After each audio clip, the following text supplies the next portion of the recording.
We love being off-grid. It's so nice to feel that you're not connected to all that stuff, you're not reliant on it. If the hydro goes out, you're not panicking, wondering how you're going to cook supper. Or, you know, it's just a really nice feeling to feel self-reliant. An Earthship will perform as well in Canada as it does anywhere else if it's built properly. Every time you build it, it has to be built for the environment. So in New Mexico, they build it one way because it's a very dry environment. We have to build it differently here. But it's evidence. We have people come here all the time that says, we've been told it won't work. And I said, well, what do you think? You know, they're standing here and go, well, it works pretty good. They came in the wintertime and it's, like you say, it's minus 20 outside and it's warm in the house. And we have no furnace. I mean, it works. This is the entrance coming into the house. There's tires in behind here. These are pop can walls, and that's part of our closet. The bottle walls on here, our bedroom is on the other side of that, and when you go on the other side, the sunlight coming through here in the morning is just like jewels. An Earthship it's built out of tires to start with. The back wall and the east and the west walls are all made of tires. That's the thermal mass. It has glass on an angle, it's at right angles to the winter sun.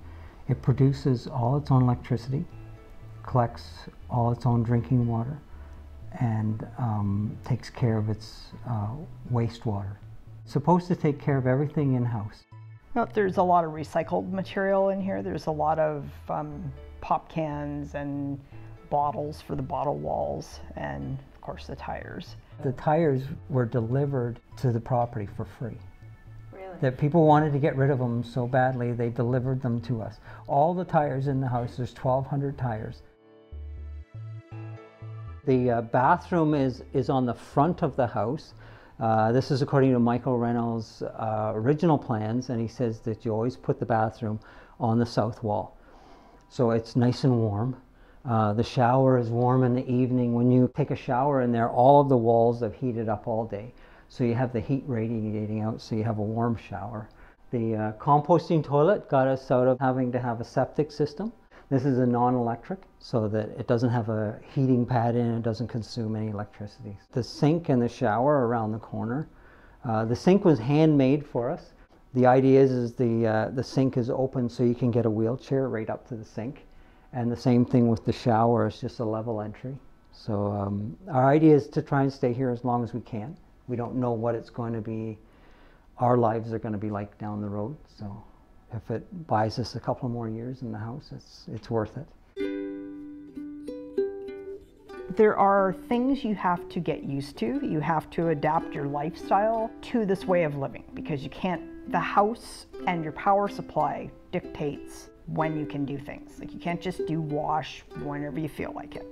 You're going to be doing laundry on a sunny day when you have lots of power coming in. You know, it's basically that kind of thing. You have to be more in tune with, I guess, what's going on around you. This is a planter. We've literally grown everything in here. There isn't anything that we haven't. There's, those are sweet potatoes growing in there. There's carrots here, pineapple over there, a couple of banana trees, beans. Everything grows in here in a fraction of the time that it grows outside. It's just, there's a lot more sunlight, there's heat all the way around it. It just seems to grow really quick. But even with that, you can't grow all your food in the house. This will supplement. You still need something outside.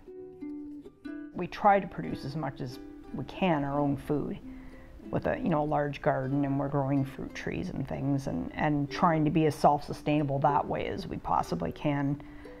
And that's another way of being off the grid. If you're not reliant on grocery stores for 100% of your food, it saves you a lot of money, and you know where your food came from. We have 17 windows across the front of the house. There's actually more windows than what we need for the square footage. Michael Reynolds said 20% of the floor square footage is what you need in glass, and we have more than that.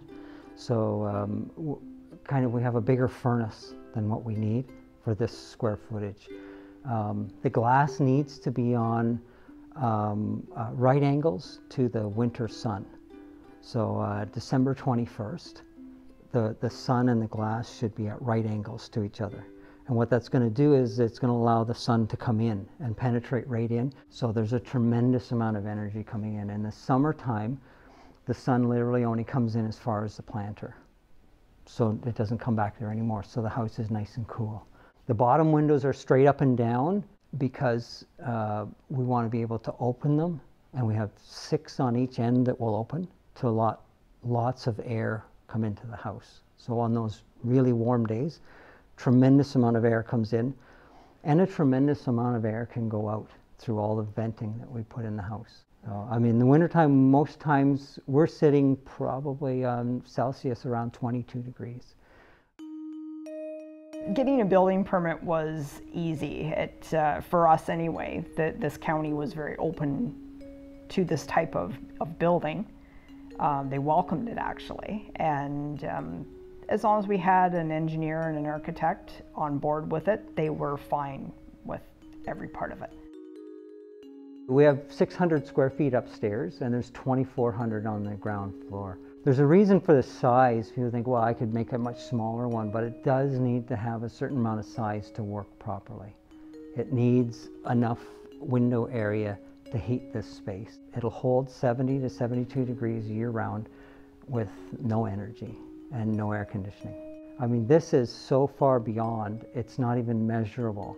They have these LEED programs where they test homes. This is so far beyond that. I mean, they test furnaces and how efficient they are. This has no furnace. I mean, it doesn't fit into any category. Yeah. So it actually is the best house on the planet. All the water in our house is rainwater. There's a 2,000-gallon concrete cistern outside, and that's, for us, that's a year's worth of water. So all we need is a very small rain once a year and we're good. We have 3 kilowatts of solar. We have 4 batteries. I think there's 900 amps. It's a tremendous amount of energy for what we need. Our consumption is so little that even getting a small amount of energy coming in every day fills up the batteries and also dumps to our hot water. We are off the grid in every way. There are no lines hooked up to the house at all. Our hydro comes from the solar, our water comes from the roof of the house.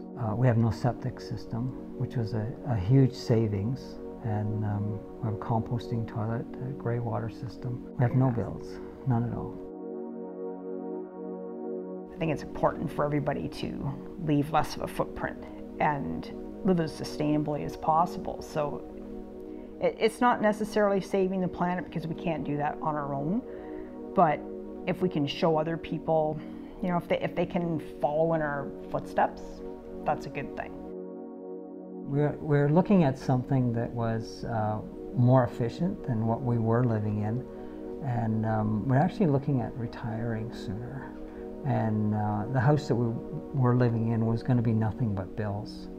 We were literally never going to be able to retire. So this is our retirement. It's our pension.